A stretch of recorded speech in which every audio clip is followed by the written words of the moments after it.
When speaking of the first aircraft being used for military purposes, most people think of planes. But decades before the First World War, in the American Civil War and the Franco-Prussian War, simple balloons were used for spotting enemy artillery positions. Count Ferdinand von Zeppelin, who served in the Prussian army, got inspired by the usage of such balloons by the French army. He wrote down his plans of inventing an airship in his diary as early as 1874.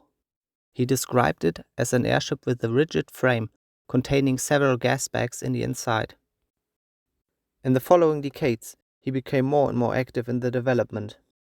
In the early 1900s, the Zeppelins, named by his inventor, were more and more reliable. They were used for both passenger transportation as well as military purposes. By 1914, those airships were produced specifically for the First World War and found great success in the early stages of the war. And the Zeppelins had several advantages. Unlike planes, Zeppelins could carry a much bigger load, typically between 2 to 4 tons of bombs. Some of the larger Zeppelins even had a maximum bomb load of around 7,600 kilograms. High explosive bombs, like the German PUW bombs, were used in smaller 12.5 kilogram variants, but up to 1 ton variants. Incendiary bombs were also used primarily by the German army. They were designed to ignite materials and spread destruction, especially on critical infrastructure. From 1914 to 1918, there were about 51 bombing raids by the Germans on Britain alone. While those raids were not causing massive casualties, they impacted the population's morale and their will to continue the war. The German general Alfred von Tirpitz wrote, "The measure of the success will lie not only in the injury which will be caused to the enemy, but also in the significant effect it will have in diminishing the enemy's determination to prosecute the war." Since the bombings occurred at night, they left the British defense often unprepared, and before the first plane could take off, the Zeppelins were long gone in the clouds, unable to be tracked by radar since it was not developed yet. At that time, the only way to track an airship was by visual or acoustical observation. Against contrary beliefs, Zeppelins were far from easy to shoot down in the early stages of the war. They could fly at altitudes up to 3,000 to 6,000 meters and typically reach a speed of 136 kilometers per hour. Planes, on the other hand, usually couldn't reach those heights. Considering the first flight of a plane by the Wright brothers was in 1903, only 11 years from the beginning of the First World War, Zeppelins were a more developed technology. Zeppelins were huge. The L-30, the most successful German airship, had a length of about 198 meters or 650 feet. At their typical altitude, though, they were hard to hit, especially by small arms fire from infantry.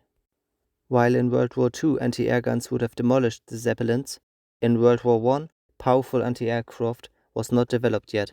And if small arms fire from infantry, such as a machine gun, would have struck the Zeppelin wouldn't just pop like a balloon. They would only put small holes in the envelope, which had no direct effect to the airship. Depending on their fuel supply, which would be diesel or gasoline, the Zeppelins could typically stay in the air for about 6,400 to 12,000 kilometers. Thus, they could travel long distances and carry out bombing missions far from their base. Airplanes, on the other hand, could only travel a few hundred miles at the start of the war, though with further development, their range increased as well. While Zeppelins had several advantages over planes, they were far from being an indestructible superpower. Due to their operating heights, Zeppelin bombing runs were far from accurate and effective, and if they were to improve their accuracy by flying low, they would be more vulnerable to the enemy. Furthermore, they were expensive to build and require special resources, like large quantities of helium or hydrogen. Both of these elements are also highly flammable gases. With the development of incendiary ammunition, for example the Buckingham bullet in 1916, or the combination of incendiary with explosive ammunitions, Zeppelins became more and more vulnerable. Standard ammunition would only cause a small gas leak, while those bullets could ignite the gas and cause the Zeppelin to crash. At the end of the war, Zeppelins became more and more ineffective. The Allies upgraded their defenses.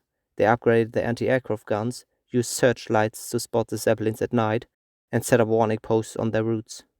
With the further development of airplanes, they could climb to higher altitudes and use incendiary ammunition against the Zeppelins. In 1917, 77 of the 115 German Zeppelins have been shot down or destroyed. Production of Zeppelins for military use was finally largely cut off at the end of the war, and most armies shifted to planes.